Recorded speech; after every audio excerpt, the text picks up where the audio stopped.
Martial Arts Misconceptions 101. I'm Instructor Thompson, my self-defense studio. Now, you may have seen, if you've watched the channel for a while, that I've done similar things here before with four-part series going over some of the myths of martial arts. However, because they were a four-part series, many people didn't have a chance or didn't go to the page and scroll up to watch all of them and had been missing some context. So, in this one video, we're going to go over several things on how you actually use martial arts to defend yourself, or how you can. Now, I want to be clear right off the bat.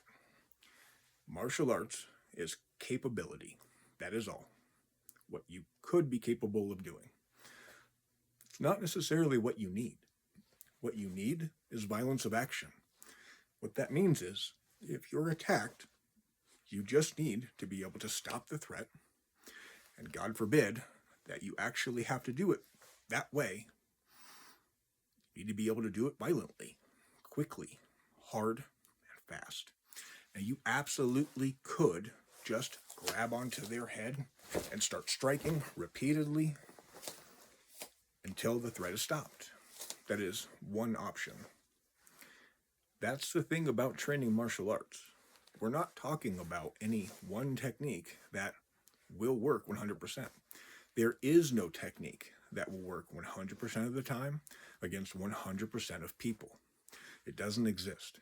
If it did, we would all just train that.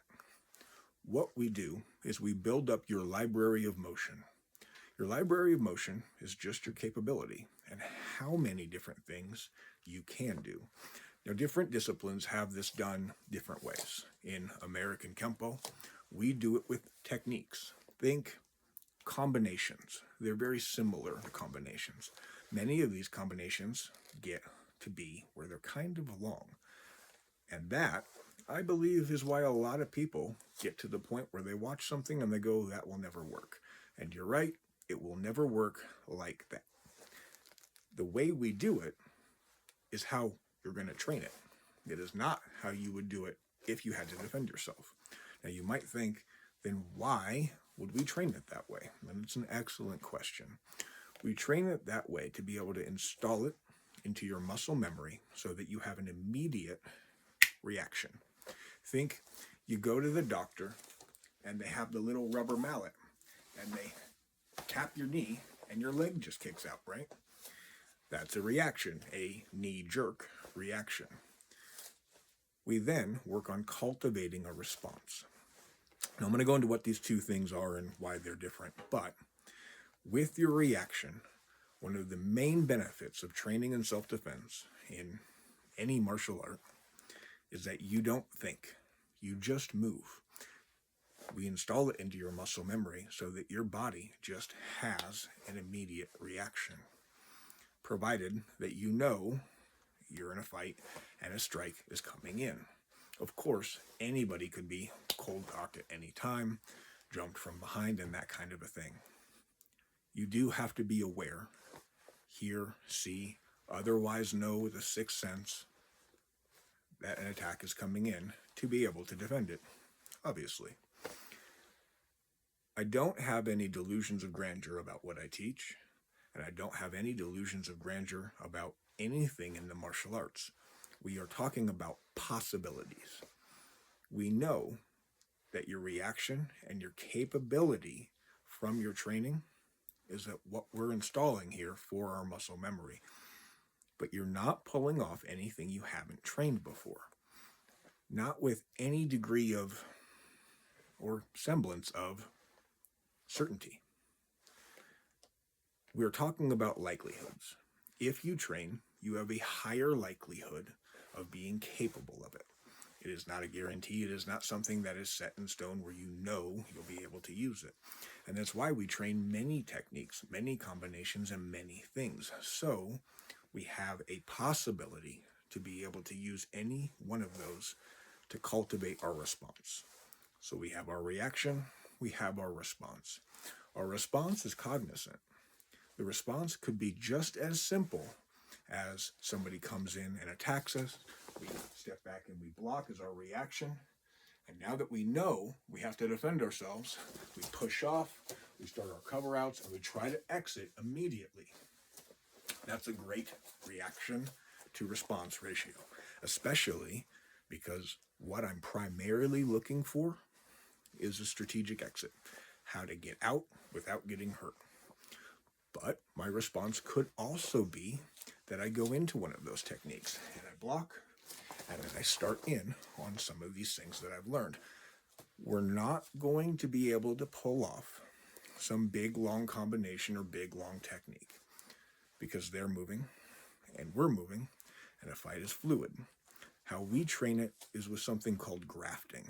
Grafting, sometimes also called stitching, is a dissection of any given maneuver, strike, block, even footwork, from a given technique, any technique. That singular motion, grafted or stitched with another block, strike, footwork, motion from something else. So I might be training something like delayed sword, where I step back and I block, and I chamber kick, and I land with that chop, and I do my double cover out. While I'm installing that into my muscle memory, I'm installing three things: my stepping back and blocking, and my hand coming up. I am installing going from this position to kicking, and I'm installing using my weight to come down from that kick down to a chop. But it may not be how I use it. In the moment, I might step back and get here and then have to do another block immediately because he threw a couple of strikes or came in with a flurry. So I might go here and then have to go here and then here and then here and continue blocking his assault. We don't know what we're going to be met with, so we graft and stitch these things together, motion by motion, from our library of motion. How many things we know how to do. To be clear, what you need to do to be able to protect yourself in this particular circumstance is that violence of action.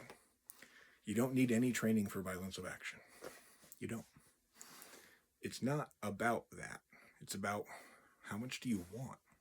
How many things do you want to be capable of? The self-defense aspect of it and all of the maneuvers that we practice to install into muscle memory, have the reaction, and then cultivate the response is one aspect.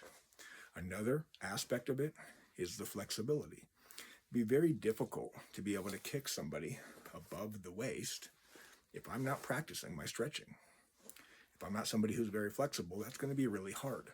But also, it might be something where I tear a rotator cuff or have another injury from overstretching out a strike. I could be doing a block that comes in to a punch and then punching back. But if I overextend here because I'm not really flexible, I get into hurting myself. It's another facet of training in martial arts. Another one is strength.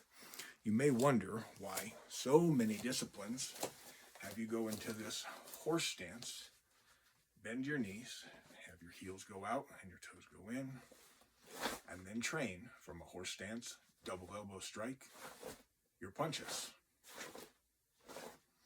We train this not just to practice punches. The primary reason of building our roots, our strength in our legs, our roots into the ground. We're going to use that to make it very difficult to be thrown, tripped, taken down because of the way our stance is. Everything that we do across the board is to be able to give ourselves a better chance. But nothing is set in stone. Nothing is for certain. And all of it is about improving ourselves. And the self-improvement. How many things we know how to do. Cultivating from our reaction to our response. And making our strategic exit so that we have the ability to stay safe and go home to our family. I'm Instructor Thompson, my self-defense studio.